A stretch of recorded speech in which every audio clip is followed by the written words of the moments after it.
La charla se llama Escuchando el aire, introducción a SDRs y radiofrecuencia.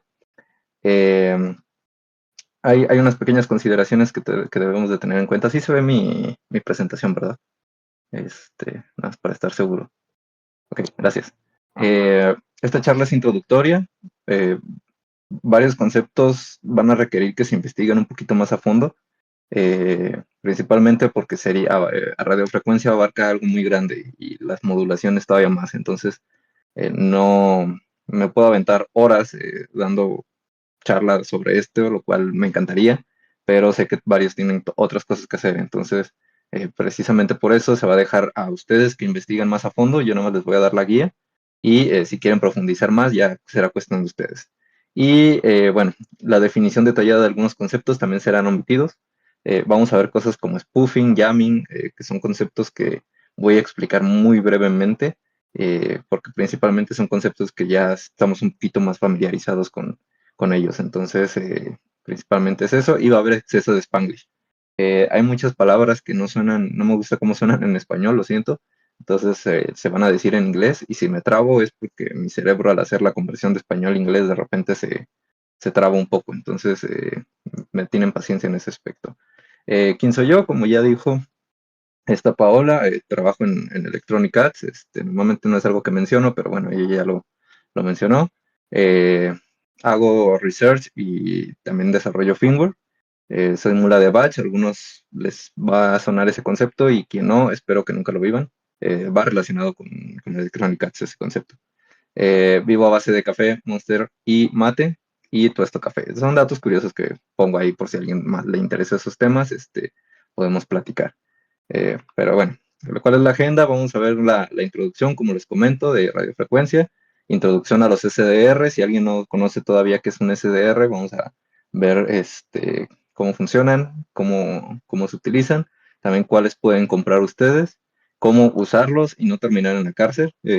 Vamos a detallar el punto 4 un poquito más adelante, y cuáles serían los siguientes pasos en dado caso de que ustedes quieran profundizar un poco más con el tema. Eh, Así que bueno, para empezar con la introducción, tenemos que ver un poco de teoría. Eh, Mis charlas, normalmente, si alguno me ha llegado a ver en alguna conferencia, ya sea en algún video o presencialmente, sabe que mis charlas son muy teóricas y muy técnicas, por los temas que abordo, que no son tan comunes. Entonces, necesitamos tener un poquito de teoría. Espero que no se les haga muy pesado. Lo primero es las ondas electromagnéticas. Cuando hablamos de radiofrecuencia, estamos hablando de ondas electromagnéticas que, pues estas, digamos, en sus términos, en su terminología, en su concepto, son dos elementos, o se compone de dos elementos: el campo eléctrico y el campo magnético. Estas ondas se propagan a través del espacio y viajan a la velocidad de la luz. Esto de viajan a la velocidad de la luz es algo que ustedes deben de tener en cuenta, por ejemplo, para la parte de comunicación espacial. Estamos hablando que no son distancias de 3 kilómetros, de 5 kilómetros, sino son distancias de 100, 200, hasta infinito, ¿no? Entonces, eh, ¿por qué hago esa anotación de que viajan a la velocidad de la luz? Porque, bueno, nos empezamos ya a meter a efectos relativistas. No voy a profundizar en ese apartado, pero por eso es que existe un delay en las comunicaciones, en las telecomunicaciones satelitales, porque si bien viaja a la velocidad de la luz, pues por las distancias se vuelve relativista todo, y empiezan a haber fenómenos extraños que posteriormente en nuestras investigaciones tenemos que considerar. Entonces, bueno, con que tengamos en cuenta que es una onda que se propaga a través del espacio, con eso estamos bien servidos. De ahí tenemos que conocer cómo se compone, porque esto nos va a servir bastante cuando nosotros estemos ya sea haciendo un área de research o queramos entender cómo funciona una comunicación, que es la onda se va a componer de una amplitud, que es qué tan intensa es. Va a tener una longitud de onda. Esta longitud es un valor que vamos a estar viendo muy constantemente. La frecuencia es el número de ondas en un segundo. Esta se mide en hertz, y la longitud de onda y la frecuencia son inversamente proporcionales. Ahorita vamos a detallar un poquito más este concepto. pero con que ustedes tengan presente que la amplitud y la frecuencia son conceptos que se van a utilizar bastante, con eso ya es suficiente, porque la amplitud nos va a decir qué tan intensa es una onda, intensa en un sentido de si lo medimos del 0 al 10, podemos tener un 0 o podemos tener un 10 de intensidad. Y la frecuencia es qué tan repetida vamos a ver esas crestas y valles en un segundo. Y eso nos va a dar los parámetros de la frecuencia en la que estemos escuchando. Y posteriormente, pues bueno, tal vez alguno ya escuchó hablar de qué es la frecuencia, bueno, de frecuencias, de que me voy a poner a escuchar en esta frecuencia, o que, por ejemplo, Wi-Fi que trabaja a 2.4 GHz, esa es la frecuencia en la que trabaja. Entonces, la frecuencia siempre es un concepto que se utiliza bastante y que tenemos que tener presente. Entonces, esta es una forma visual de que nosotros podemos ver esto que les comento de las ondas, que la primera imagen corresponde a una onda de 1, 2, 3, este es si mal no recuerdo, eran 10 megahercios. Eh, que si vemos pues, se nota perfectamente cómo funciona la onda, ¿no? Se alcanza a ver el patrón. Después la de 916 megahercios, todo empieza a juntarse un poquito más, entonces ya no diferenciamos cómo es esta onda realmente. Y en la de 2.4 gigahercios, pues realmente todo está muy junto. Eso es lo que nosotros vamos a ver cuando hablemos de frecuencia. Y también va a influir mucho en cómo funcionan las comunicaciones de nuestros dispositivos. Un poquito más adelante vamos a ver por qué, por ejemplo, hay lugares donde se pierde la señal de Wi-Fi, por qué la comunicación satelital funciona de esa manera y pues tenemos que tener presente eso, ¿no? Que entre menor frecuencia, la onda va a ser más grande, la vamos a ver más grande y entre más grande sea la frecuencia, más corta va a ser el espaciado, digamos, de esa frecuencia o vamos a tener más ondas y valles en un tiempo, en un segundo. Entonces, por eso es que la propiedad que es inversamente proporcional, por eso mismo, entre más grande, más pequeño, más compacto va a estar las ondas y entre más pequeño, más grande va a estar la onda. Entonces, si alguien, por ejemplo, le gusta la parte espacial de radioastronomía, en las ondas gravitacionales se habla que son muy débiles. Entonces, la onda es gigantesca, digamos que sería prácticamente plana, la veríamos prácticamente plana. Entonces, pues esas consideraciones posteriormente nosotros las vamos a usar para también saber qué tipo de antena necesitamos comprar, qué tipo de instrumentación necesitamos para poder escuchar en esas frecuencias o poder interactuar con ellas. De ahí también está la distancia, que es lo que les comentaba. A los 100 MHz son 3 metros, es una onda de 3 metros. A 916 MHz es 0.3 metros y a los 2.4 GHz es 0.1 metros. Esto también a nosotros nos sirve conocerlos, no tan en profundidad, pero nos sirve porque nos define también el tipo de antena que necesitamos y por ende necesitamos cierto tamaño, necesitamos cierta forma para poder recolectar este tipo de ondas. Como les comentaba, si hablamos de radioastronomía, si hablamos de obtener señales espaciales, de objetos celestes, vamos a tener ondas muy grandes que necesitamos discos muy grandes, por eso es de que los radiotelescopios son tan gigantes. Un ejemplo de Latinoamérica es el ALMA, que sus radiotelescopios son inmensos porque necesitan leer ese tipo de onda y ni siquiera esos alcanzan, por eso es que son una matriz de radiotelescopios porque entre todos juntos abarcan un radio, ¿no? El ALMA creo que era el equivalente al radio de la Tierra, si mal no recuerdo. Entonces, son otras formas que tenemos para poder recolectar este tipo de señales, pero bueno, requieren algoritmos especiales para poder machear toda la información. ¿Para qué nos sirve conocer esto? Bueno, a menor frecuencia, mayor longitud de onda, mejor penetración y menor interferencia. ¿Qué nos dice esto? Que podemos saber qué tipo de antena usar, que entendemos por qué no tenemos buena señal Wi-Fi y sabremos las limitaciones de la comunicación que queremos estudiar.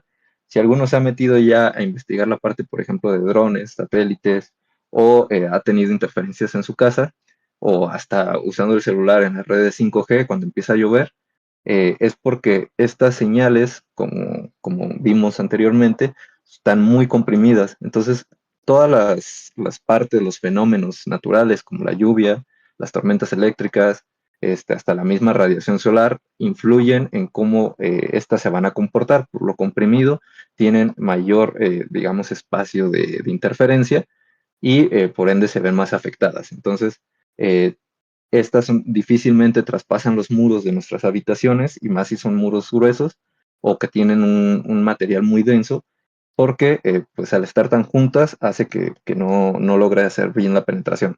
Si estamos trabajando con ondas más bajas, tienen una mejor penetración y también tienen una mejor resiliencia ante las interferencias naturales.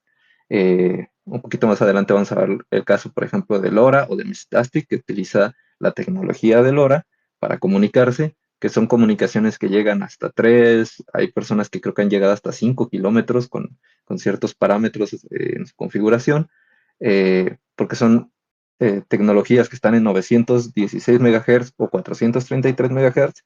La onda es muy larga y tiene mejor alcance y la interferencia que tienen es casi nula, ¿no? En comunicación satelital se van a encontrar que muchos de los nuevos satélites ya están utilizando, por ejemplo, LoRa para mandar la telemetría. Y esto se hace porque LoRa tiene, como les dije, la resiliencia ante los fenómenos naturales y tiene un efecto muy bonito que no le afecta el efecto Doppler, que es un cambio de frecuencia por lo que les decía, la relatividad de las distancias. Entonces, por eso se empieza a utilizar, ¿no? Entonces, eh, ¿qué es lo que nosotros tenemos que detectar? Bueno, qué tecnología, con qué frecuencia queremos trabajar para saber también qué tipo de antena y qué tipo de dispositivos vamos a tener y cuáles van a ser las limitaciones también.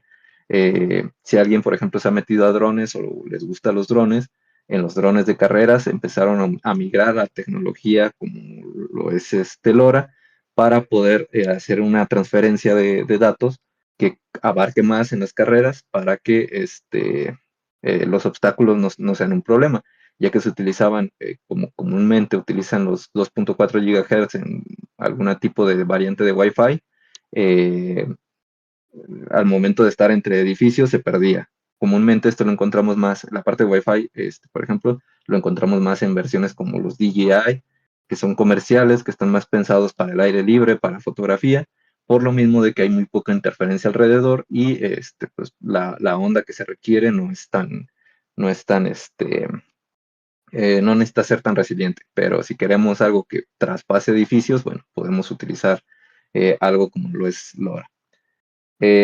Ahora sí, las antenas, esto también es importante, no necesitan meterse, ya que también es otro lore de las antenas que deben de conocer, pero con lo muy básico pueden empezar a comprar su equipo. Las antenas es un dispositivo que nos permite la recepción o transmisión de ondas electromagnéticas. Cada forma de antena cumple un propósito. No sé si han visto que hay antenas parabólicas, que hay unas que se le llaman Yagi, que son como con varios cables, bueno, son como varios metales, digamos, así en hilera, o están las omnidireccionales, que son como estas, que es como si fuera un palito,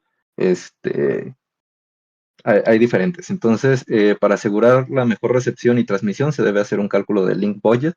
El link budget es una pérdida que nosotros tenemos que calcular en base a todo, a tomar en cuenta todo. Condiciones atmosféricas, distancias, el tipo de antena, cuánta ganancia, de todas las propiedades de la antena y también de nuestro transmisor y receptor. Nosotros, si queremos hacer un research muy detallado, tenemos que hacer ese cálculo. Si realmente no queremos detallarlo tanto o no es tan específico o tan preciso, no es necesario que hagamos el link budget, pero bueno, si quieren hacer, digamos, un research científico, sí deberían de calcular el link budget para tener el mejor resultado. Como les digo, hay diferentes tipos de antenas. Están las unidireccionales, que son las que al transmitir lo hacen en horizontal, que sería este tipo de antenas, que lo hacen en horizontal y lo hacen en los 360 grados, y al momento de hacerlo en vertical lo hacen en 180. Comúnmente estas son las que se utilizan en Wi-Fi, los tenemos en nuestros modems. Si alguien tiene una piña, por ejemplo, de Hi-Fi, pues este tipo de antena, nada más que tienen la diferencia de que tienen el adaptador para que lo puedas convertir en L. Eh, y estas, por el tipo de transmisión que hacen, que son 180 y 360, es recomendable que en su modem o en su router o extensor de rango, lo que tengan, acomoden una antena de manera vertical y la otra en horizontal para que cubran todo, para que tengan una cobertura amplia. Porque si las tienen en la misma posición, solamente están transmitiendo y dejan huecos en el propio Wi-Fi. Entonces, para que lo tengan en cuenta. Y así es, díganle a sus vecinos cómo acomodar su modem para que ustedes tengan mejor señal. Luego están los direccionales, que estas transmiten prácticamente en 0 grados y se utilizan para la comunicación peer-to-peer.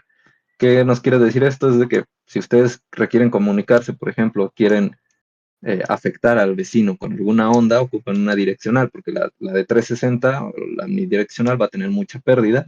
Así que si realmente quieren comunicarse con la red del vecino, les conviene más una direccional para que la apunten hacia donde esté su modem, su ventana, y obtengan la mejor señal. Estas comúnmente se utilizan más para la comunicación, por ejemplo, entre antenas de radio, telefónicas, con las comunicaciones satelitales, también son las parabólicas que se le conocen, y hay una relación entre el tamaño y la frecuencia. No necesitamos meternos a los cálculos, simplemente lo pongo aquí para quien les guste, pero en la tablita nos damos cuenta de cómo funciona esto. Y lo que les decía, es importante conocer el tipo de antena que requieren ustedes para que no utilicen equipo que no les va a funcionar en el research que estén investigando.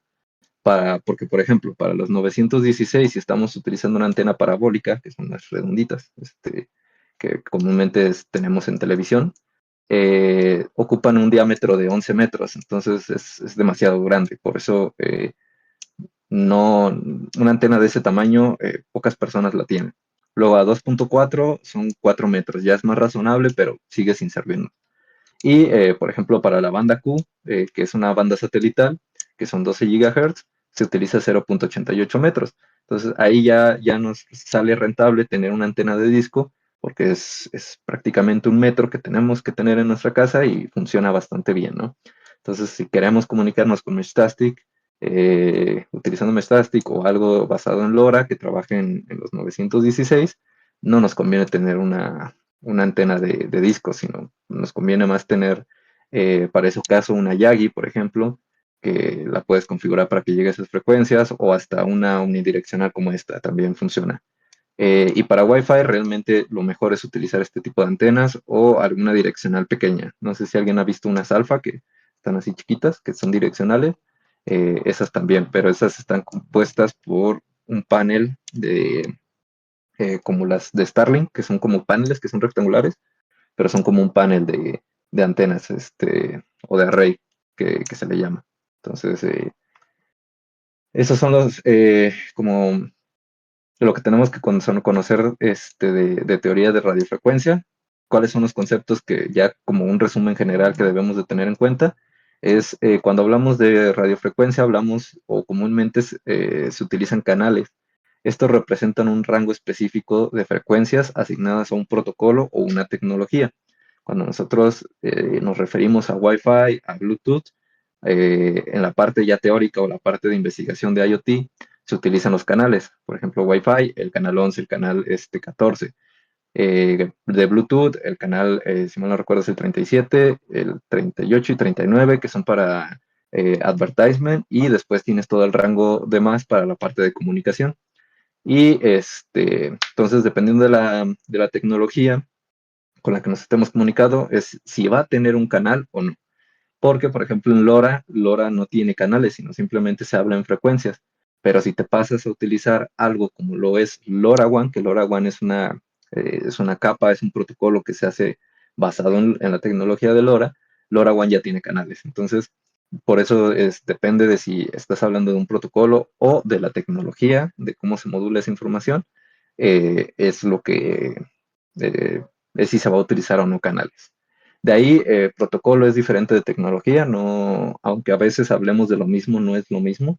La tecnología representa las características físicas del enlace y el protocolo es cómo vamos a estructurar esa información, si va a traer un frame check sequence, si va a traer un CRC, si va a traer, bueno, cómo va a estar estructurado, si al inicio va a tener la longitud del payload, luego el payload, etcétera.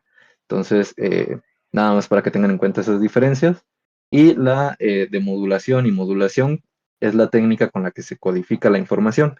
Vamos a entrar ahorita un poquito más en detalle de esto, pero estos son como los conceptos que yo diría que si ustedes tienen presente van a poder entender un poquito más sobre los papers, investigaciones o herramientas que utilizan la parte de radiofrecuencia.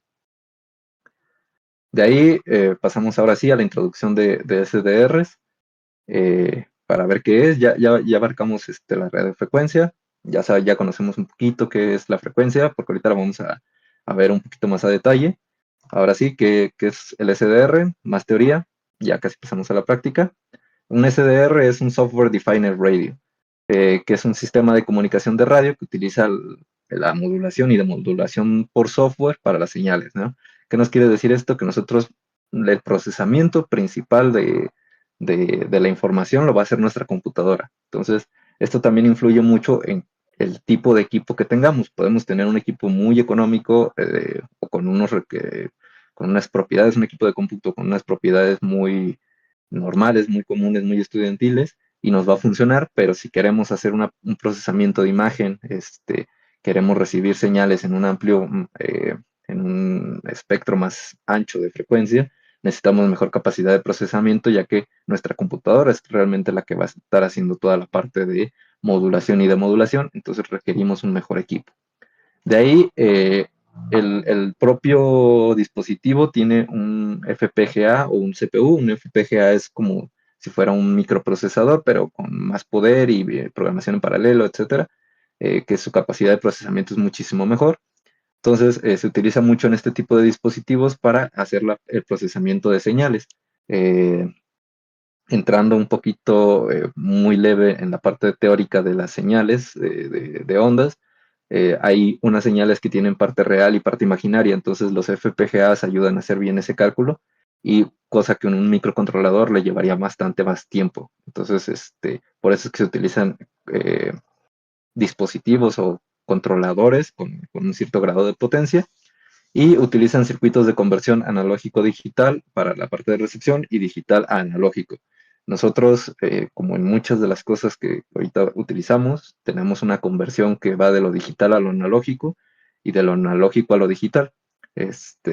Nuestro teléfono, cuando nos estamos comunicando con nuestros audífonos, por ejemplo, estos que son Bluetooth, hay una conversión analógica digital y digital analógica que está sucediendo todo el tiempo, ¿no? Entonces, eh, esa es como la parte teórica nada más.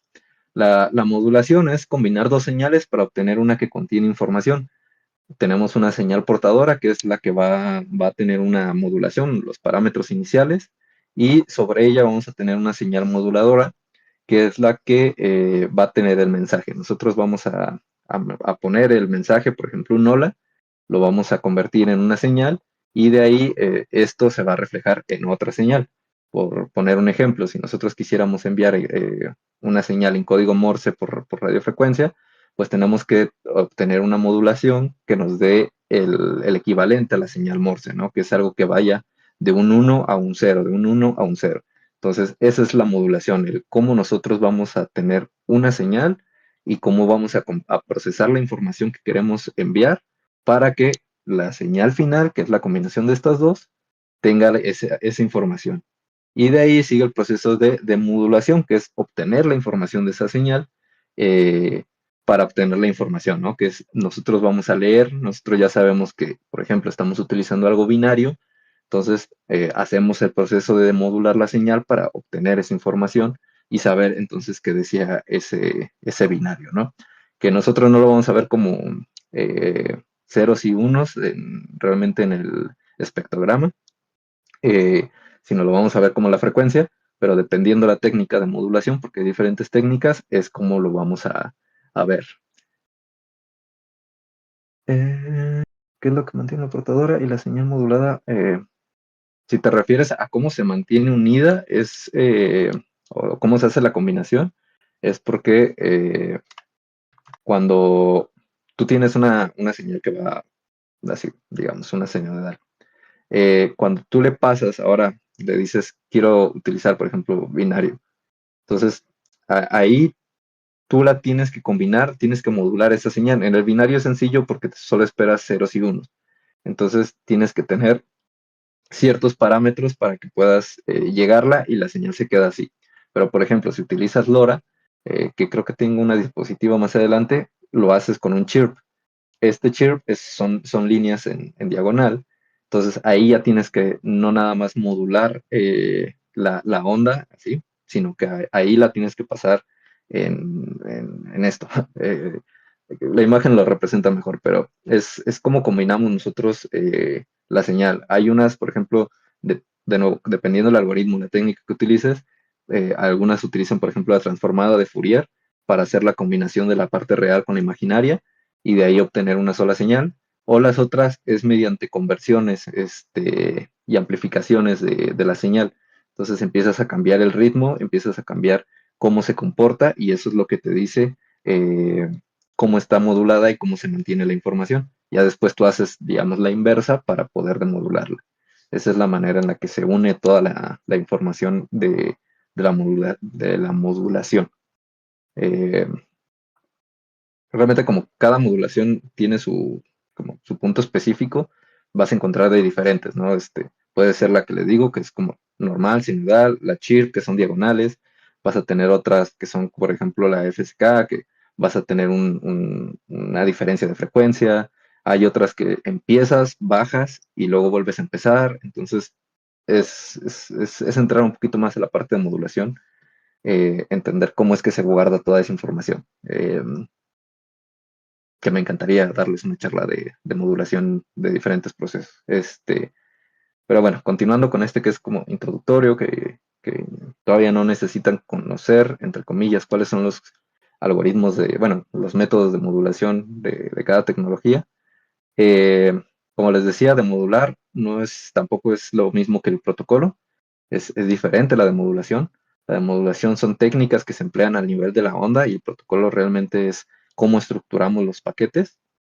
Y cada tipo de modulación requiere un diferente tratamiento. Como les decía, dependiendo de lo que estemos utilizando, si es AM, si es FM, si es QFSK, si es FSK solo, vamos a utilizar diferentes tratamientos para la señal y pues no es algo que sea universal, sino cada uno va a tener diferente y es nuestro trabajo identificar esas señales. Normalmente el protocolo nos va a decir qué tipo de modulación está utilizando porque también cada modulación tiene ciertas ventajas sobre otras y desventajas, entonces sí hay un porqué cada protocolo utiliza una modulación en específico y pues eso nos ayuda a nosotros, ¿no? Si queremos hacer IoT, pues nos vamos a basar mucho en Wi-Fi, Bluetooth, Zigbee, Thread, entonces utilizan la mayoría utilizan la misma modulación para esas tecnologías, así que solo tenemos que entender una. Pero si nos metemos a la parte satelital, vamos a tener que entender varias porque los satélites pueden transmitir en LoRa, en BSK, en FSK, en AFSK, entonces necesitamos conocer cuáles son esos derivados. Eh, Aquí en la imagen pongo como cómo se vería una implementación de un SDR en una estación central para recolección de telemetría satelital donde tenemos el SDR en la capa física, que es el que va a recibir y va a transmitir nuestras señales. De ahí hay una capa que demodula el SDR, desempaquetamos esos datos ya una vez que lo modulamos o lo demodulamos. Y bueno, hacemos el proceso ahora de llevarlo hasta la parte del usuario, la parte de la aplicación, donde pues puede ser interpretado como telemetría o como pues un command and control. Eh,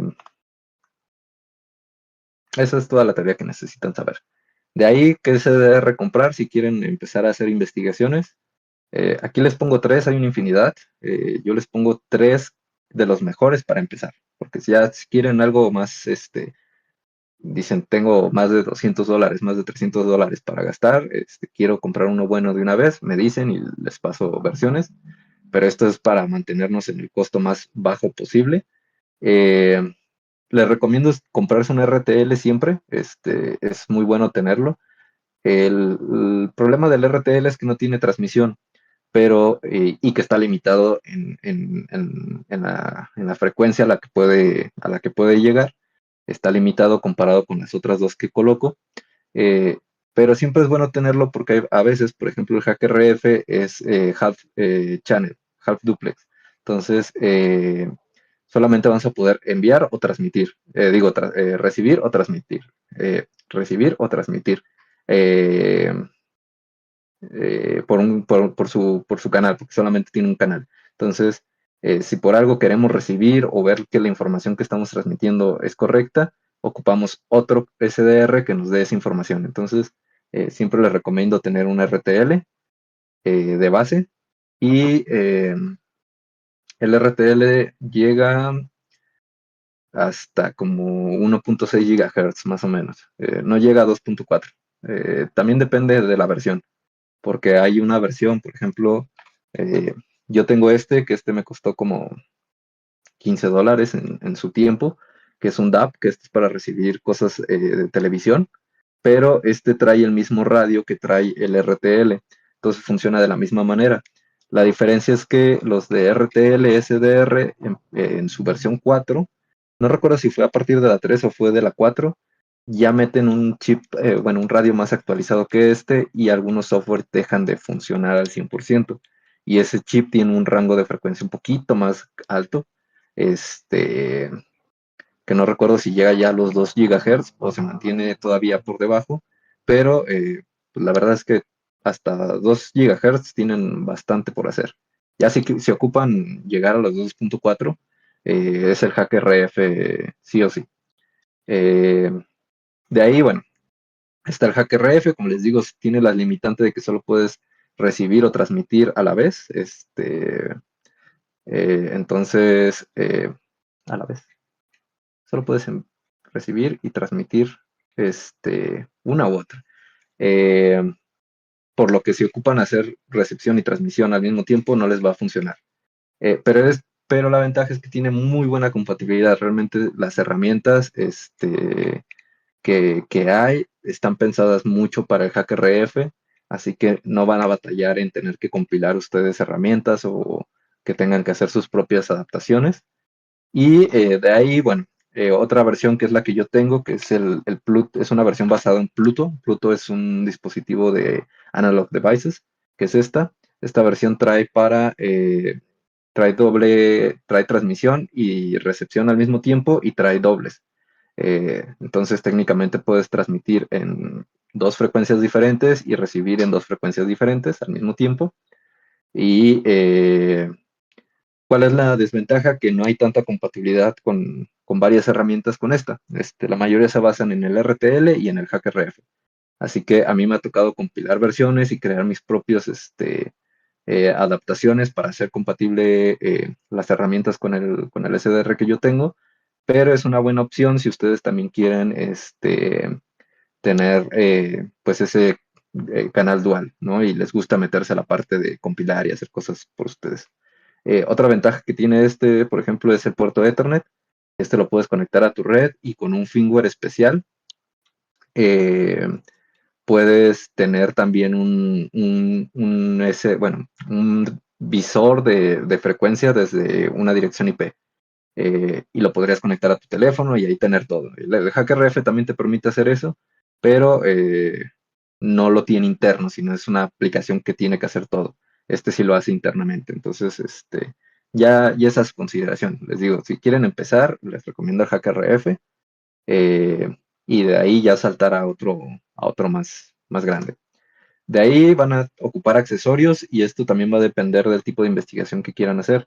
Si es satelital, ocupan amplificadores de bajo ruido, los LNA, y filtros de frecuencias para que le quiten peso a la carga de su computadora, al SDR y pues filtren la información realmente que les interesa. Y bueno, si se ponen locos a querer hacer cosas malas, también ocupan amplificadores de banda ancha, que es como que lo que permiten es transmitir con una potencia más alta a la que el SDR está permitido. En este caso yo tengo el amplificador de banda ancha y el amplificador de bajo ruido, que es que también funciona como amplificador de potencia, pero con limitantes. Si te pasas de los parámetros que acepta, lo puedes quemar. Entonces, es mejor utilizar uno que está diseñado específicamente para eso.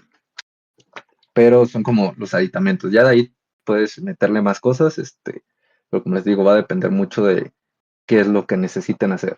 También tengan mucho cuidado. Si en algún momento compran un SDR y compran una antena, tienen que ver que machee la antena, la impedancia, con el SDR que tengan. Comúnmente los SDRs trabajan a 50 ohms y hay antenas que principalmente son las que te venden para televisión que trabajan a 70 ohms. Entonces tengan cuidado y busquen que sean de 50 ohms. Eso es algo que se me olvidó poner en la presentación, pero es importante que lo conozcan porque si no van a dañar su SDR. Entonces, nada más para que lo tengan en consideración. Ahora sí, ya vamos a empezar la parte de las POC, para que vean cuáles son los usos y qué cosas pueden hacer con él, pero primero es cómo usarlo y no terminar en la cárcel en el intento. ¿Por qué la cárcel? El transmitir en frecuencias asignadas es ilegal. Las señales de radio se pueden ubicar.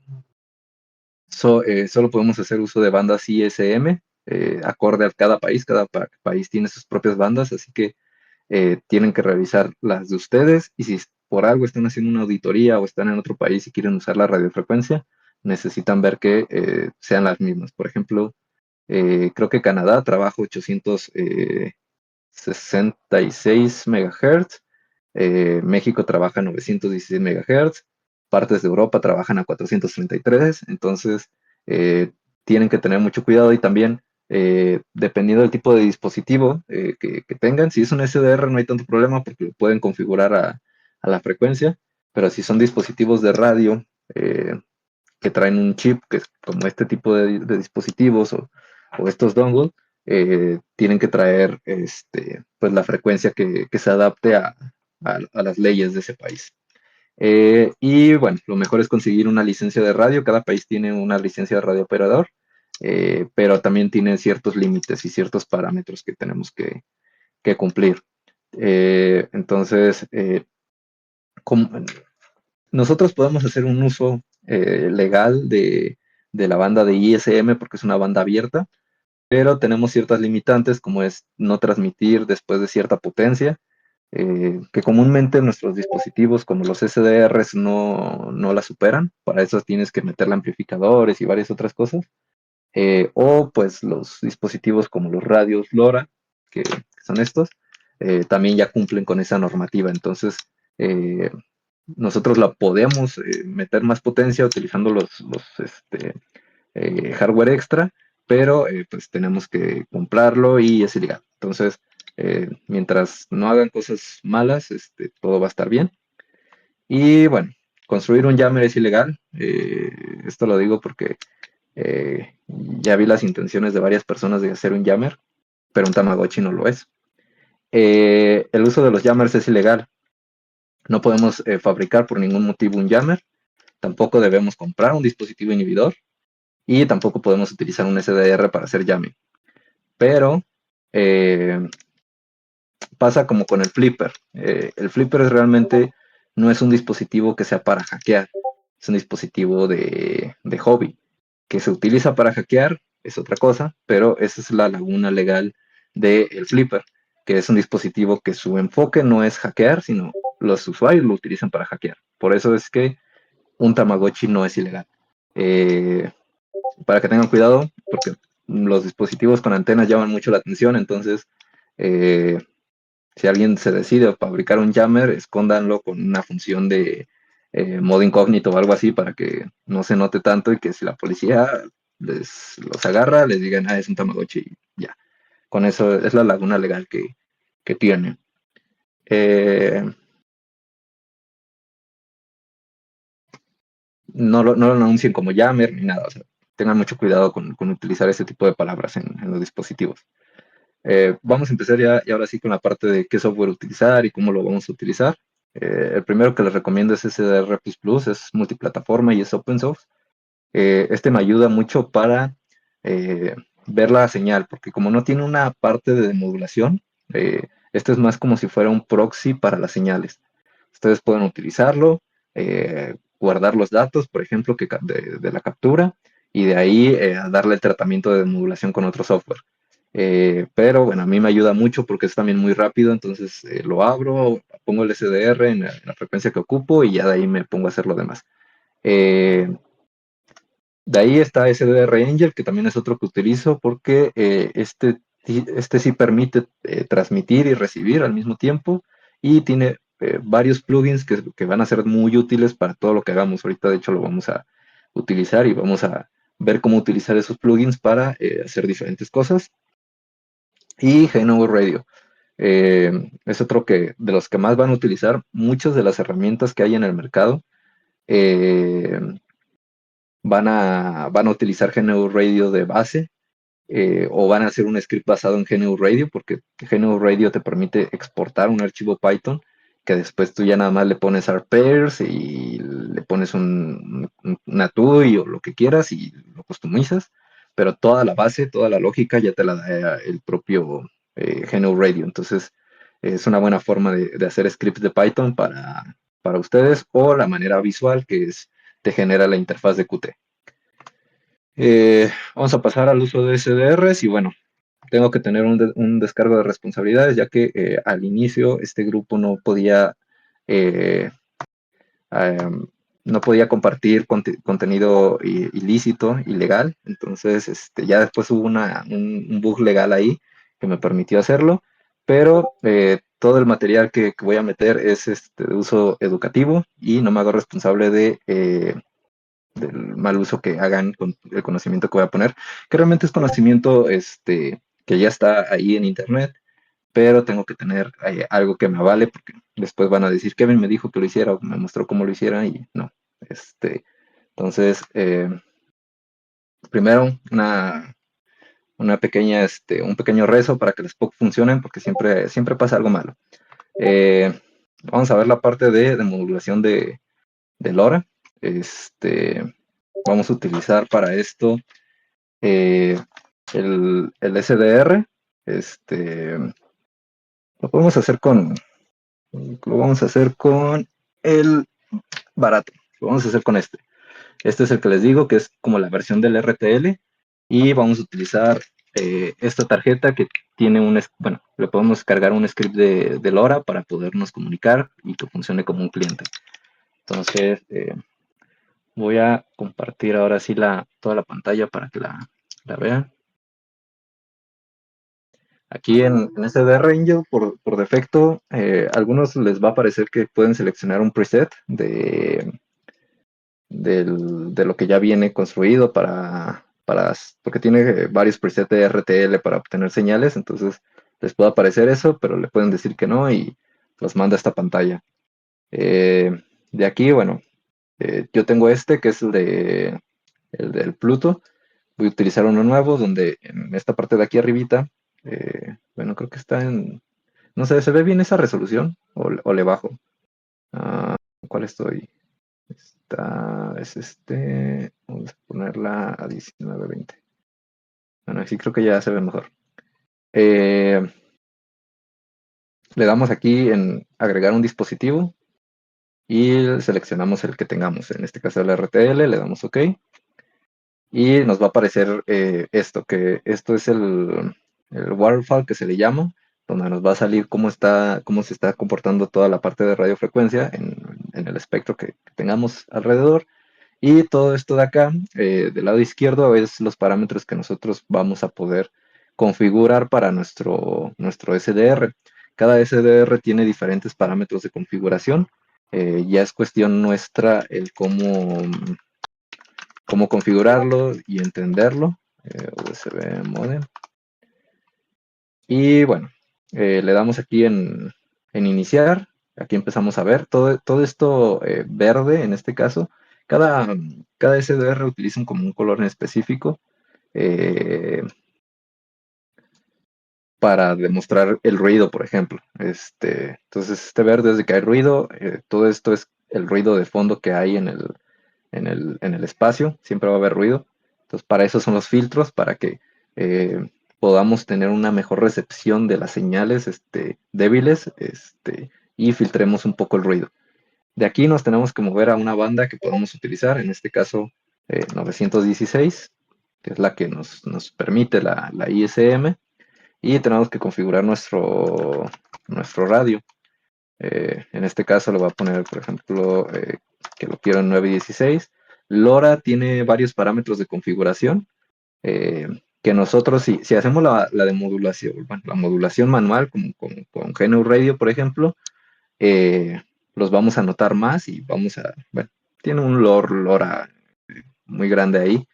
¿En dónde dio una charla de LoRa? Creo que tenía LoRa, no recuerdo en dónde tenía LoRa, pero eh, tiene varios parámetros. Entre ellos, bueno, tenemos que decirle siempre, toda modulación que hagamos necesita una frecuencia central donde vamos a transmitir. De ahí tenemos que decirle cuál va a ser el bandwidth. En este caso lo podemos dejar con 125 o utilizar uno más grande. Entre más grande sea el bandwidth, más información podemos transmitir. Eh, y entre menor, menos información. En el caso de LoRa, por ejemplo, un split factor, el split factor, entre mayor sea el split factor, más tiempo en el aire va a pasar la comunicación y va a ser más lenta. Y entre menor sea, menos tiempo va a pasar en el aire, pero va a ser más rápida. Entonces, si nosotros quisiéramos hacer un script, por ejemplo, para transferir archivos por LoRa, tendríamos que utilizar un split factor muy bajo para que sea muy rápido. Porque, por ejemplo, yo con un split factor de 12 y un bandwidth de 250 kilohertz, eh, un mega me tomó como media hora de transmisión, pero también por los receptores que estaba utilizando y varios delays y así, pero o sea, es muy lento realmente. Pero si bajamos el split factor y eh, utilizamos SDRs, por ejemplo, buenos transmisores, podemos hacer cosas más complejas. Y de aquí ya no necesitamos nada. Entonces, ahora, si yo aquí transmito algo, TX axi, eh, el split factor. De 12. Ay, creo que traigo el finger incorrecto. A ver.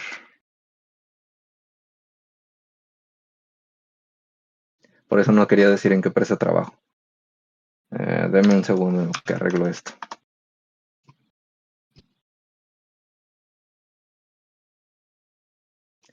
Eh,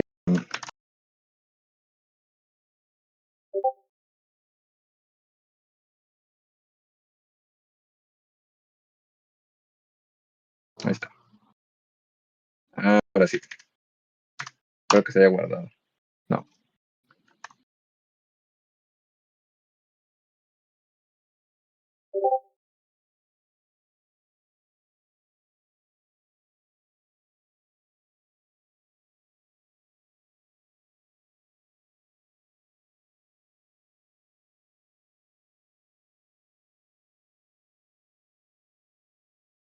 Bueno, ¿alguien tiene alguna duda en lo que esto carga?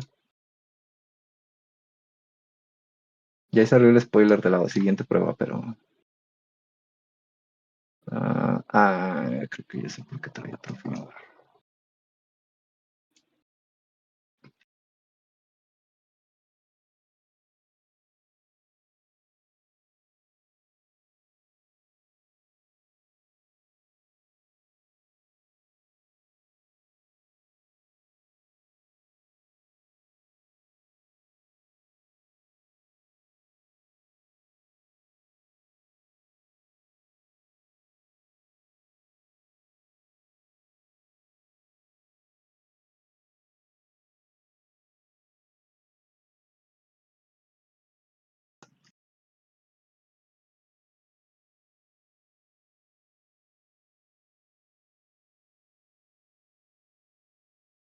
Ok. Ahí ya cargué el firmware real. Entonces, por ejemplo, si aquí yo le doy en transmitir, aquí vemos cómo se mueve algo en el espectro, ¿no? De que nosotros estamos transmitiendo. Pero realmente a nosotros no nos da información de pues, qué se está transmitiendo, no sabemos qué hay, solo sabemos que transmitimos algo. Para nosotros en este software poder decirle quiero demodular esa información, le tenemos que dar aquí, en este símbolo raro, que lo que nos dice es cada, cada canal, que en este caso es de recepción o de transmisión, tiene el modulador correspondiente. Hay algunos moduladores que sí están, que no tienen su demodulador en la recepción y unos demoduladores que no tienen su transmisión en la parte de transmisión. Eh, ¿Qué quiere decir esto? Que no siempre vamos a poder demodular y modular a la vez la información, sino que a veces este software no tiene todavía completo todo, entonces a veces vamos a poder transmitir con una cierta modulación, pero en su parte de recepción no necesariamente vamos a encontrar ese plugin. Para la parte de LoRa vamos a utilizar el Chirp Chart de Modulator, que lo abrimos. Estos iconos son para organizar las ventanas. Si nosotros le damos clic, nos las empieza a organizar de diferentes maneras. A mí me gusta usar esta. Y aquí es donde nosotros vamos a configurar nuestra señal LoRa. ¿Qué pasa? Si nosotros no conocemos, por ejemplo, cómo está configurada la señal, podemos empezar a jugar con estos parámetros. En GNU Radio es más fácil porque tú puedes, como lo haces por bloque, tú puedes crear un bloque para cada configuración y mandarlo a un puerto, por ejemplo, UDP o TCP de un servidor, y así te das cuenta de cuál es la configuración en la que se está recibiendo información. En este caso no podemos hacer todo eso, así que, pero bueno, podemos jugar un poquito con los parámetros hasta encontrar la señal. Si yo, por ejemplo, la vuelvo a mandar, vuelve a aparecer, pero aquí no hay ningún cambio. Entonces, yo ya sé cuál es mi bandwidth de mi señal, que lo voy a volver a mostrar, que es de 250, tiene un split factor de 12, y con esos parámetros yo ya puedo ir buscando cómo funciona. Si yo no conozco esos parámetros, puedo ir moviendo que si ponen un poco de atención, esto se va a ir cambiando de tamaño, está color rosa o morado, dependiendo de cómo lo vean, va cambiando de tamaño y nos va diciendo hasta dónde vamos alcanzando el bandwidth, ¿no? Entonces, por ejemplo, aquí lo voy a dejar un poco más bajo. Voy a volver a transmitir. Vamos a ponerlo así. Y esto lo vamos a poner así. Bueno, creo que así se ve un poco mejor. Eh, por ejemplo, voy a transmitir y esto va a traer un cierto bandwidth. Entonces, nosotros podemos ir jugando con este bandwidth hasta encontrar cuál es el adecuado. También con el split factor podemos ir jugando. Si queremos, primero podemos ir jugando con el bandwidth hasta encontrar alguno que nos empiece a funcionar. ¿Cómo nos podemos dar cuenta? Porque esta gráfica se va a empezar a, a llenar con información de que está intentando demodular la señal. Entonces, cuando encontremos el bandwidth adecuado, vamos a poder ver información. Si no lo encontramos o realmente no está pasando nada en esta gráfica, es cuando podemos empezar a jugar con los parámetros del split factor. Sabemos que tenemos un split factor muy alto, entonces utilizar split factor tan bajos no nos va a servir de nada, así que tenemos que seguir jugando con él para buscar cómo demodularlo. También que es la decimación, también tenemos que moverla, ya que tiene una relación en cómo vemos la señal de LoRa. Después voy a transmitir con el propio Pluto para que vean realmente cómo se ve una señal de LoRa. Por ahora, pues es estar jugando aquí con los parámetros hasta encontrar cuál es el parámetro correcto de demodulación. En este caso es los 12. También, si le ponen aquí en auto, este auto lo que hace es identificar los símbolos de la frecuencia. Esto también les va a ayudar a ustedes para poder detectar eh, las transmisiones y que no tengan que agregarle cosas extra. Ya que LoRa se maneja por símbolos, entonces ocupan tener como ciertos parámetros bien configurados para poder recibir y transmitir con LoRa. Entonces, principalmente para eso se utiliza. Aquí 250, creo que voy a tener que bajar el parámetro. También, dependiendo de... ya me moví. de cómo utilicen la gráfica es cómo, cómo pueden ver la información. Como este SDR, ¿dónde está? Bueno, lo tengo conectado. No es muy bueno, eh, es bastante económico el que tengo. No permite configurar tanto los parámetros de ancho de banda como con como la visualización. Si yo le pongo esto, se empieza a trabar porque también la computadora le exige más poder y el SDR no alcanza a procesar. O si lo bajo, veo más de cerca toda la información, pero se disminuye el ancho de banda que puedo visualizar. Entonces, ustedes con esto pueden también hacer la identificación de señales.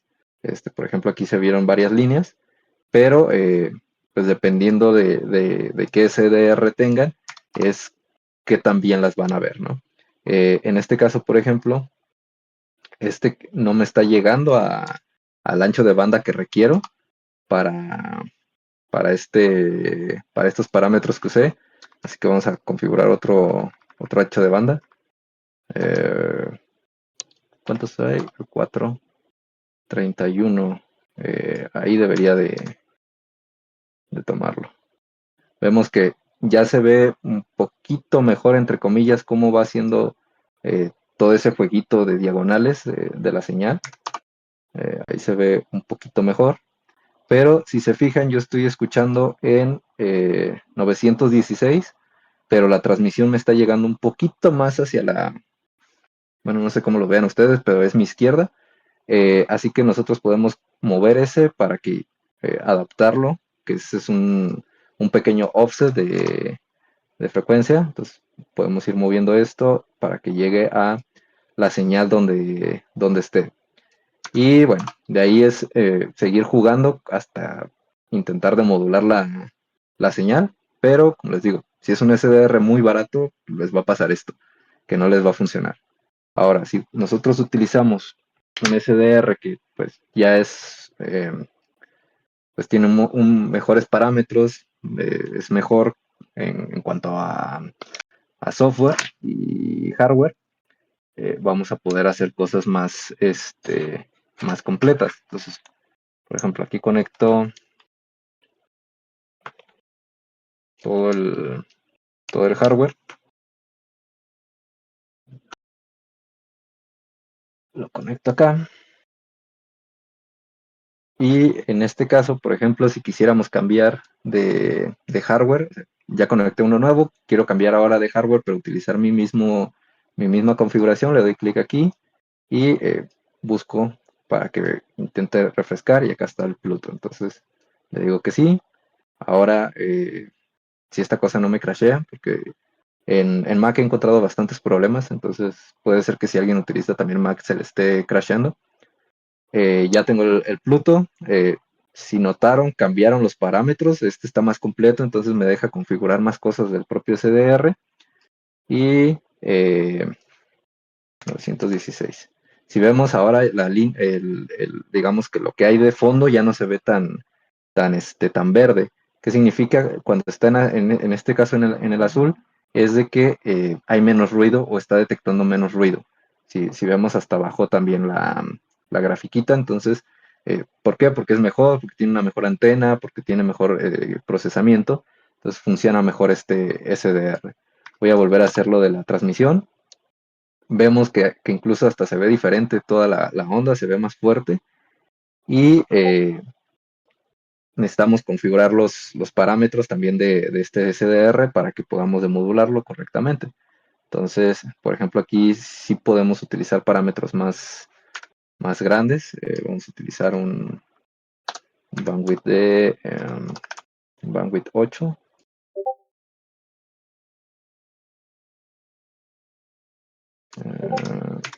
Y enviamos. Entonces, por ejemplo, acá, lo que les decía, cuando empieza a demodular, esto va a empezar a cambiar, va a empezar a detectar paquetes y va a intentar demodular aquí. En este caso, por ejemplo, llegó con un error que dice nada más G y lo demás no lo detecta bien. ¿Por qué pasa esto? Voy a volver a transmitir aquí. Nosotros estamos un poquito alejados de la frecuencia que es la central. Eh, si nos ponemos ahora sí en la frecuencia real y le damos hello, nos aparece ok, I'm too early. Esto es porque el problema de modular LoRa es la combinación de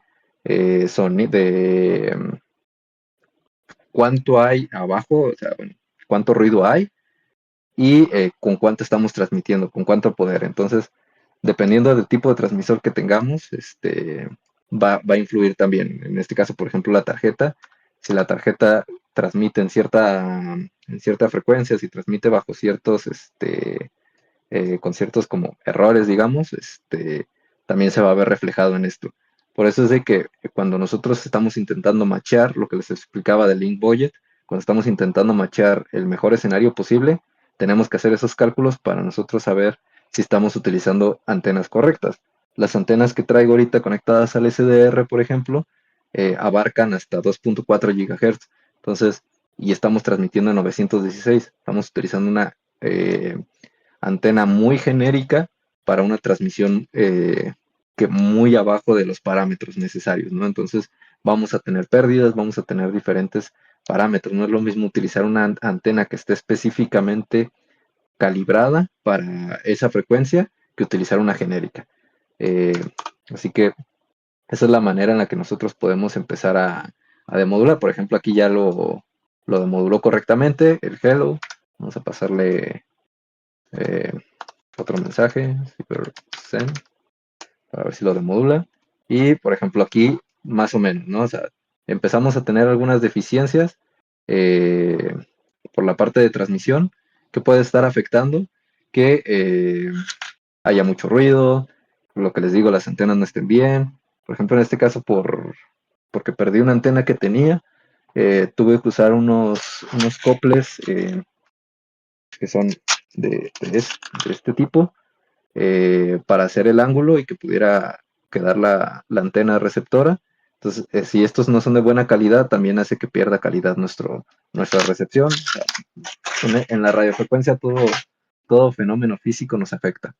Pero bueno, eso es como recibir señales nosotros desde, por ejemplo, un radio, bueno, una tarjeta que trae un chip, un transistor, transceiver LoRa, que es como esta, con el SDR. Ahora, si queremos transmitir también, nosotros lo podemos hacer con este mismo programa y lo que hacemos es ahora le agregamos un transmisor. Vamos a recargar esto.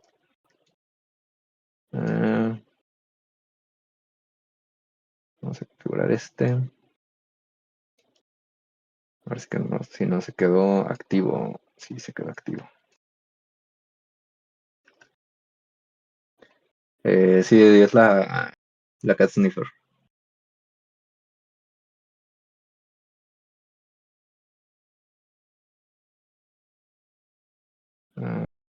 Se quedó todavía con mi canal.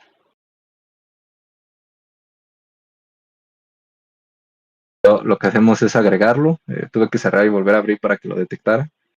Y aquí ya podemos transmitir. Entonces, por ejemplo, de nuevo otra vez, lo pongo en recepción. Vamos a hacer esto más grande. Y vamos a acomodar las ventanitas así. Arriba tenemos la parte de recepción y abajo tenemos la parte de transmisión. Cómo se ve la transmisión. Nosotros aquí podemos decirle, igual que como lo hicimos en la demodulación, le podemos decir que queremos Chip-Sharp Modulator. Lo agregamos. Bueno, lo voy a dejar acá. Lo acomodamos y también aquí tenemos que configurar lo mismo que hicimos con LoRa, un cierto bandwidth al que vamos a transmitir, un split factor al que vamos a mandar y la decimación. Y le podemos decir que queremos empezar a transmitir. En este caso, como la frecuencia está colocada a 433, pues no la vamos a identificar, así que la movemos a donde queremos. Y si vemos, ahora se creó un pequeño ahí como ruido de fondo, que es del transmisor que está funcionando y está mandando un pequeño ruido. Eso es normal, es parte del transmisor porque al final está energizado, entonces sigue transmitiendo algo, pero es ruido y es muy, muy mínimo. Eh,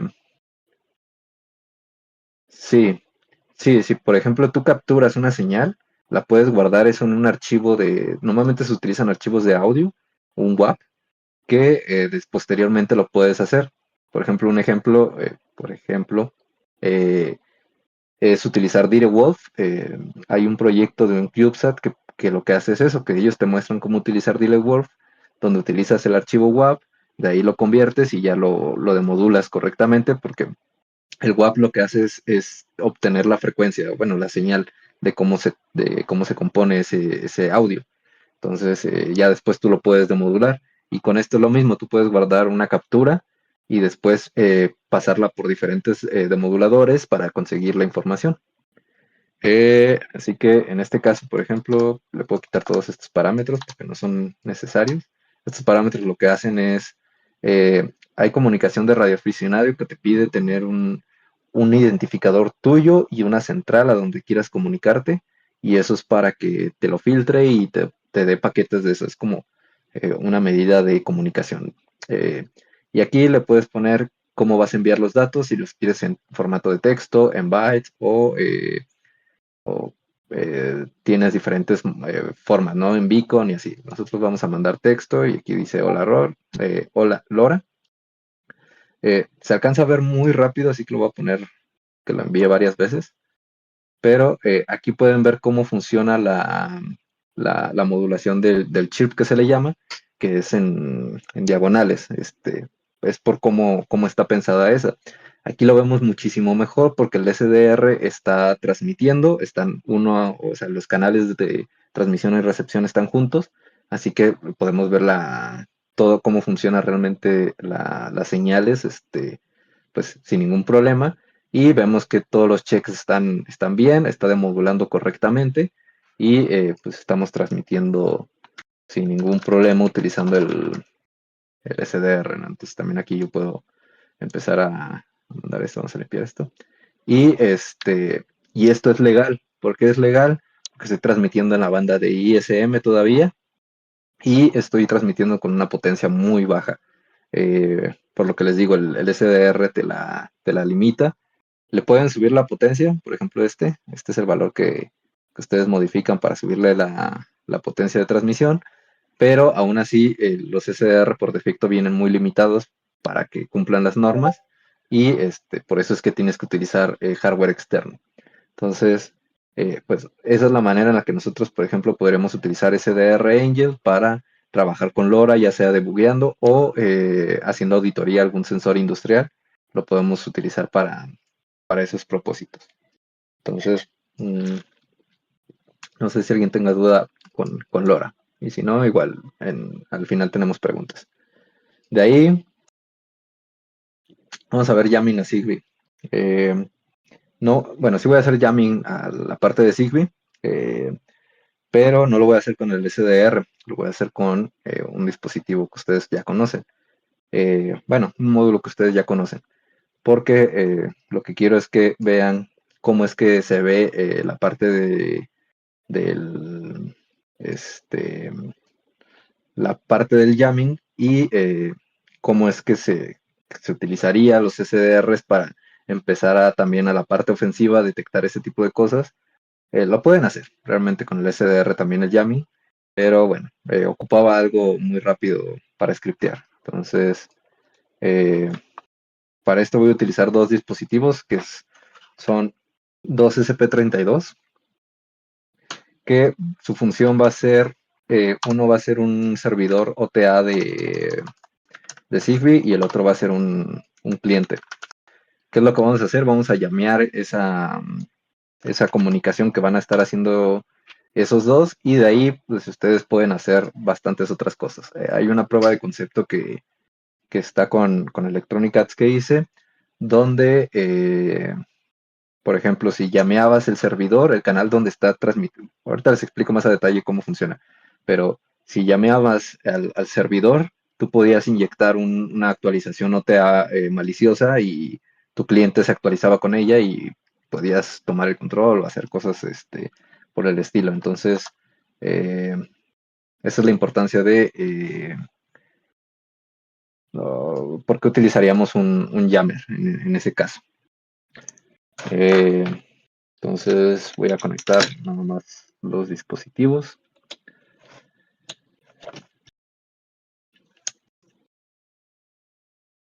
Entonces aquí, por ejemplo, ya conecté el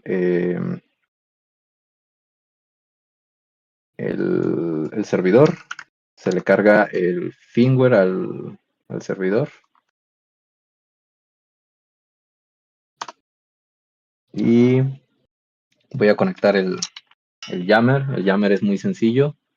Eh, SP32 y el módulo de NRF24. Ni siquiera tengo el capacitor, como mal consejo, utilicen el capacitor. Si no lo tienen, colóquenlo. Les da más estabilidad en la señal. Eh, Conectamos ahora sí el jammer. Este jammer lo tengo en un cliente. Bueno, hice es un mini script que me permite seleccionar el canal y todo. Pero antes de empezar a llamear, les voy a mostrar otra bondad que tiene SDR Angel. Eh, no, Zigbee hace, tal cual no hace channel hopping, lo que hace es buscar cuál es el canal eh, que está, que está activo y de ahí se queda en ese canal, que es el que toma el del coordinador y el coordinador busca el canal más, que esté más vacío. Pero no hace frequency hopping, pero sí manda paquetes a toda la frecuencia. Eh, está medio Zigbee. Me agrada, pero está medio raro. Entonces, eh, digo, también da para otra charla. Tiene muchas bondades Zigbee, pero eh, hay que profundizar un poco más. Eh, Esto era lo que decía de SDR Angel, que se ha vuelto medio inestable. Por lo que vi es también un bug que le está pasando a más personas, entonces al menos ya no me siento solo. Lo que quiero es conectar acá mi Pluto para ya no tener que hacer todo de nuevo. Acá está. Entonces, por ejemplo, aquí lo que vamos a hacer es, vamos a analizar la banda de 2.4 GHz para encontrar señales Zigbee. ¿Qué nos permite hacer este CDR Angel? Ya tiene un escáner de frecuencias donde nosotros le podemos decir qué frecuencias queremos escanear, queremos ubicar. La podemos hacer por rango o una por una, si queremos como que están muy dispersas, queremos analizarlas. Y nos va a ir diciendo cuáles están activas. Entonces, por ejemplo, aquí le damos en iniciar, nos colocamos en los 2.4 y yo le doy aquí en iniciar y empezamos, en la parte izquierda se empieza a mover nuestras frecuencias y en la parte derecha nos empieza a decir en verde cuáles son las que están activas, también nos empieza a decir el power en decibeles, de cómo se está comportando y bueno, si hay algo que esté detectando ahí de movimiento. Eh, Esto nos va a ayudar a nosotros a mapear, por ejemplo, si estamos haciendo cosas de Bluetooth o de Wi-Fi que estas tres tecnologías, bueno, hasta TRE también funciona en la misma capa, funciona en los 2.4, nos va a ayudar a mapear los canales, ¿no? Por ejemplo, aquí le pongo que esta va del 11 al 26, eh, porque es la que utiliza Zigbee, mm, y nos va a ayudar a empezar a ubicar canales. Eh, en este caso nos sirve a nosotros para encontrar cuál es el canal de nuestro, de nuestro servidor, pero tampoco es 100% confiable porque el problema es que tú tienes que jugar con estos parámetros, el ancho de banda, este, eh, la, el tiempo, y bueno, si lo quieres hacer más preciso, pues tienes que jugar con todos estos parámetros para que encuentres realmente la señal en donde quieres, que quieres filtrar, digamos, o que quieres encontrar. Como estamos trabajando en un rango de frecuencia que trabaja Wi-Fi y Bluetooth, pues nos va a encontrar las tres señales y no nos va a decir cuál es la de Zigbee en este momento, pero por ejemplo aquí nuestro servidor está trabajando en el canal 13, entonces cuando lo activo empieza a haber un poco de movimiento en en este canal y pues es el que nosotros vamos a empezar a utilizar para mapear si queremos hacer un ataque.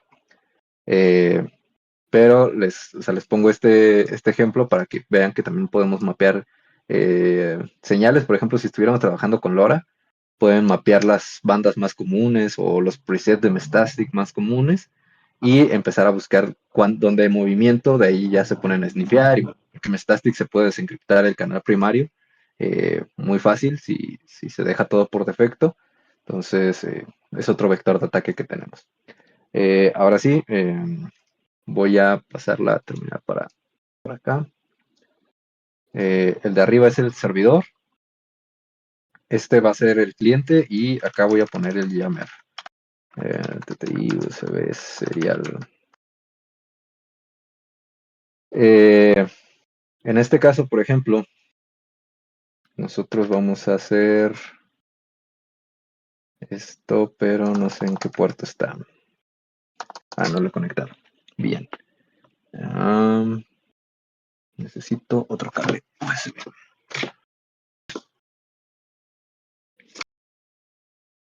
Si alguien no ha visto cómo se ve un jammer, bueno, cómo trabaja el jammer, ahorita lo va a ver.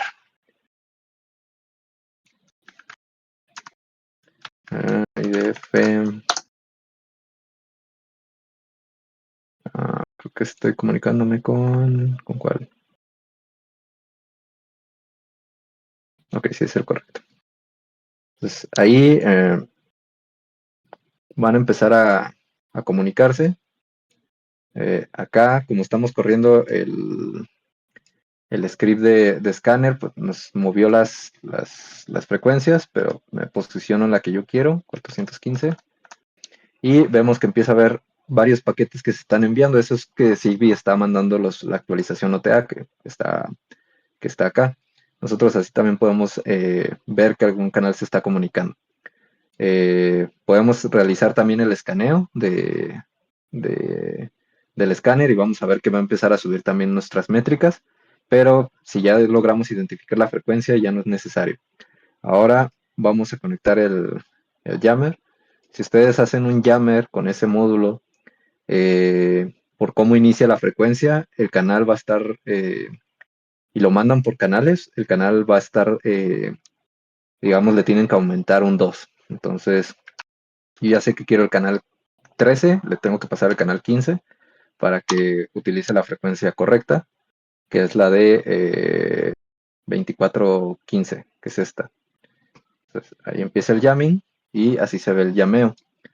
eh, que es meter una onda continua. Bueno, depende del tipo de jammer, pero en este caso lo que hace es meter una constant carrier que le llaman, que es una onda continua eh, que abarca un bandwidth y eso es lo que hace que la comunicación se pierda.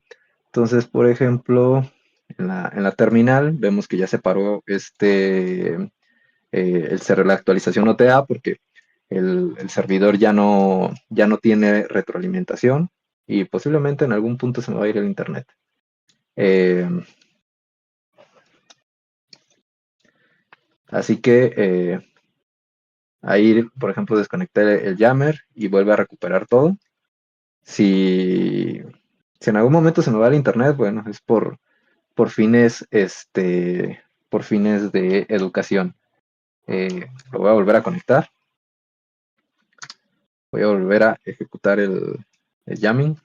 Porque ahorita me tumbó la de la red de expansión. Mientras explico esto. Eh, Como inundamos el canal, los dispositivos que se comuniquen con ello no van a poder recibir su ACK. Normalmente tienen un ACK de comunicación, un Keep Alive, para que se mantengan comunicados. Entonces, en el caso, por ejemplo, en específico de Zigbee, como no se mantiene ese Keep Alive, el dispositivo entra en pánico y se resetea, dice, ¿sabes qué? Ya no puedo hacer la actualización, entonces me regreso al modo pairing hasta que llegue mi conexión con el otro dispositivo. ¿Qué pasa? El cliente, por ejemplo, aquí ya se cierra y ya no deja que nadie más se una. En este caso, este dispositivo está tratando de comunicarse, está mandando indicaciones, pero no hay nadie que las reciba. Así que en algún punto este dispositivo ya se da por vencido y si tú, por ejemplo, aquí reinicias el cliente, reinicias tu dispositivo para que haga otra vez la actualización OTA, va a empezar a buscar el servidor, pero es ahí donde entra la parte de poner un servidor malicioso, porque cómo funciona la actualización OTA de Zigbee es, a mí no me interesa en qué canal estés posicionado, yo nada más quiero encontrar el paquete que me diga aquí estoy. Así que tú puedes tener tu servidor de Zigbee escuchando por ejemplo, en el canal 16 y cuando el cliente detecte que le mandaron un paquete del canal 16 diciendo, yo soy tu servidor, aquí está tu actualización, se va a poner a escuchar en ese canal y va a recibir la actualización por ahí, mientras nosotros, por otro lado, estamos llameando el canal 13, que era donde el servidor originalmente está trabajando. Entonces, por eso es de que el jamming es tan poderoso en auditorías y en investigaciones, y por eso es que es ilegal también, porque pues, nosotros podemos dejar sin telefonía, sin internet, sin reggaetón al vecino y pues luego qué van a hacer, ¿no? Nosotros felices, pero pues el vecino no. Entonces, por eso es que es tan ilegal hacer ese tipo de ataques. Y en este caso así es como se ve cómo funciona el jamming con ese módulo, con el NRF24. Con otros jammers es un poquito diferente, depende cómo utilicen. Hay uno que te genera también la onda, pero esta te la genera cada cierto tiempo. Por ejemplo, si quisieran llamear a LoRa, no pueden. Sí pueden, pero requieren mucha potencia y es más por timing que por otra cosa, por cómo está modulado. Entonces, eh, por eso es de que la modulación influye mucho en el proceso de comunicación, porque si nosotros tenemos una modulación que sea susceptible a jamming, pues va a pasar este tipo de cosas, ¿no? Que nos quedamos incomunicados y nuestros clientes ya no funcionan. Eh, y si utilizamos una modulación resistente, pues tiene otras ventajas y desventajas. Entonces, eh, lo que les decía, lo recomendable es que conozcan de todo un poco, pero pues ya es cuestión de meterse a estudiar más las modulaciones. El NRF no tiene mucho alcance realmente, pero lo pueden maximizar. eh, ya expliqué más o menos qué necesitan. Eh, Nada más tienen que hacer match de los componentes y todo. Ajá. Entonces, eh, si quisieran hacer cosas más turbias, lo pueden hacer. Y si, por ejemplo, quieren hacer un jamming en específico sin alterar todo, pueden utilizar la direccional para apuntarlo al módem, por ejemplo, o al celular o algo así, y a dejar sin comunicación a ese dispositivo en específico. O la Yagi, por ejemplo. Este, entonces, para eso es que funcionan las antenas, para que no nada más nos basemos en una sola. Además de que el NRF es efectivo por esta antena, porque lo que veíamos transmite 360 y luego 180, entonces por eso es tan efectivo, porque está transmitiendo a todo. Si utilizas una Yagi o utilizas una direccional, todo lo demás de acá atrás, digamos, va a quedar libre, entonces no sería tan efectivo. Eh, entonces, así es como podemos atacar. Bueno, así es como se ve un jamming, como podemos aprovecharlo en pruebas de concepto que se pueden volver reales. De hecho, una actualización, por ejemplo, Bluetooth, la podrías cancelar, podrías descomponer dispositivos. O sea, hay varias cosas que se pueden hacer. Y esto también lo puedes hacer con un SDR. Ya nada más es cuestión de ustedes que lo que utilicen la aplicación adecuada o hagan el script adecuado para eso.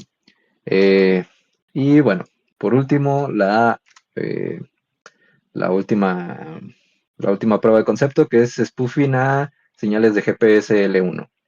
Eh, Esta es otra de las cosas ilegales, no pueden hacer spoofing. Es ilegal hacer spoofing pues en general, y luego a GPS es peor aún.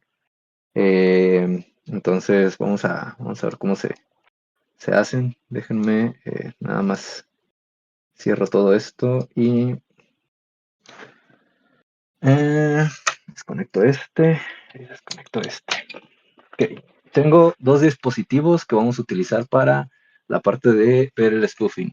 Uno es este, que es un Neo 6M, que es un módulo de GPS muy común que pueden utilizar. Y el otro, tal vez ya lo conocen, es esta cosa de acá, que también trae GPS. Entonces, eh, y bueno, tengo una computadora que es donde tengo conectado el GPS, que tiene este programa que se llama GNSS Toolkit 3. Para los que no saben, GPS es la parte estadounidense de posicionamiento y GNSS es realmente el nombre real de los satélites de posicionamiento. Porque, bueno, en GNS entra los Beirut, los Galileo, que son europeos, chinos, rusos, de todo, y los GPS son los estadounidenses. Pero como nosotros estamos del lado estadounidense, se adoptó el GPS para referirnos a satélites de posicionamiento. Pero nuestros celulares leen los GNS en general. Aquí lo que hacemos es, nos ponemos a escuchar con nuestro GPS, nos detecta la hora porque ya lo había conectado antes. Vamos a restablecerlo. Ahí lo desconecto, lo vuelvo a conectar. Esto, el funcionamiento de los GPS es que tienen un funcionamiento de en caliente que le llaman, o frío. Cuando está frío tardan más tiempo en encontrar la señal, y cuando están calientes ya tienen cacheadas las señales. Entonces de ahí es que toma la fecha y hora internamente. Pero vamos a volverlo a poner. Bueno, intentaría dejarlo desconectado un tiempo. Pero bueno, lo que nos importa es la latitud, longitud y altitud que nos aparezca. Eh, de ahí tengo que mostrarles también eh, esta posición. Yo estoy acá, por acá. Entonces estamos en 21 y 100. Y la posición que voy a spoofear está por acá, que es como menos 11 y menos 75, algo así. eh, para que vean que son diferentes. Igual ahorita hacemos la comparación. Eh, entonces, vamos a tener la interfaz corriendo, que nos va a decir cuando el GPS detecte una señal. Todos estos es un formato que se llama ENMEA, que te dice cada paquete significa algo. Por ejemplo, estos de aquí, los GSV, te dicen constelaciones que están sobre ti, y información de ellos que le ayudan al software a colocar el posicionamiento. Este es el signal, el carrier noise, que nos dice por cada constelación cuánto ruido hay y así. Nos dice el fixed view, nos dice la posición de dónde está el satélite sobre nosotros. Y bueno, todo esto es lo que vamos a... todo esto es el log del GPS. Entonces vamos a utilizar vamos a conectarle el SDR. eh,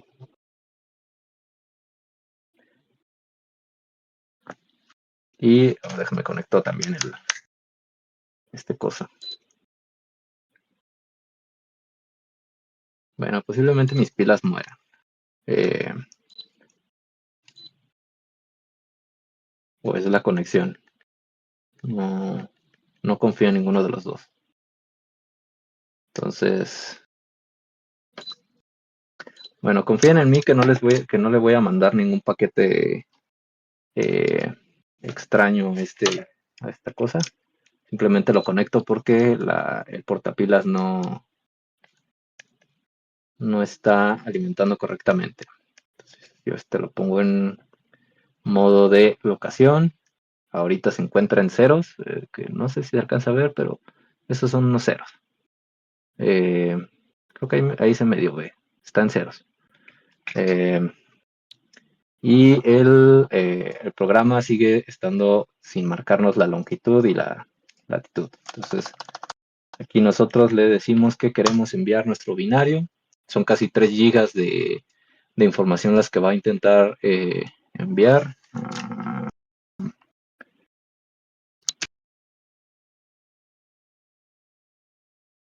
Y aquí empieza ya a mandar la información. Vemos que hasta las constelaciones se empiezan a iluminar, o bueno, empieza a haber movimiento de ellas, que empieza a detectar que hay varias señales ahí obtenidas. De ahí tenemos que esperar a que tome la posición.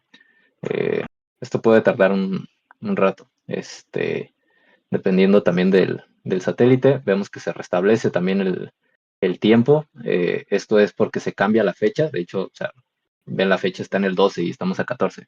Entonces le estamos mandando otra señal completamente diferente a la que debería, ¿no? Y de ahí, pues bueno, esperar a que si esto funciona correctamente, nos tome bien la posición. Si no,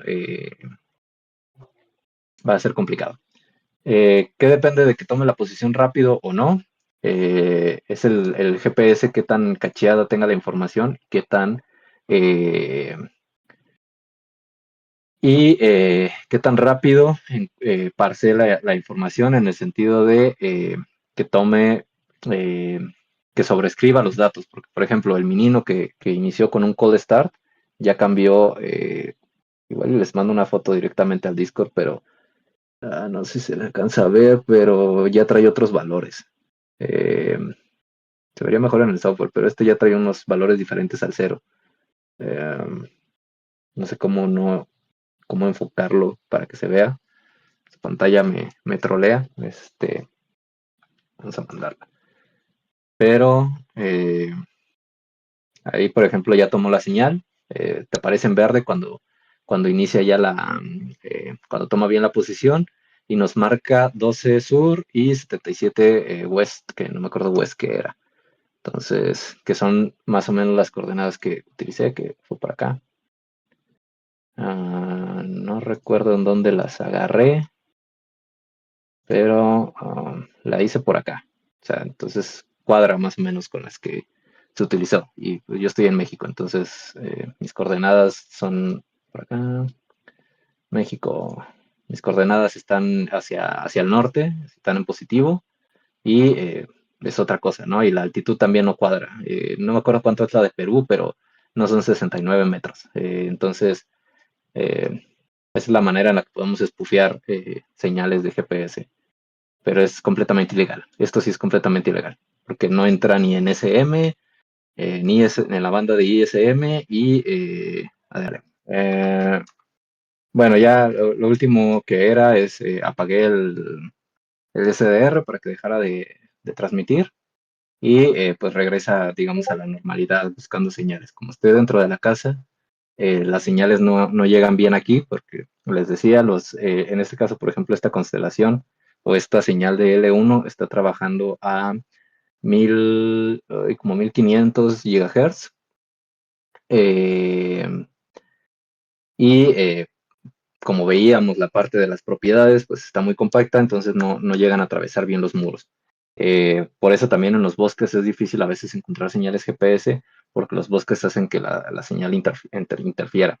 Entonces, nosotros ya podemos controlar a nuestro modo la parte de spoofing, volverla a activar, que vuelva a tener la señal, y dependiendo del GPS, si logra detectar la señal a tiempo, bueno, la señal cacheada, pues nos va a aparecer bien las coordenadas de la información.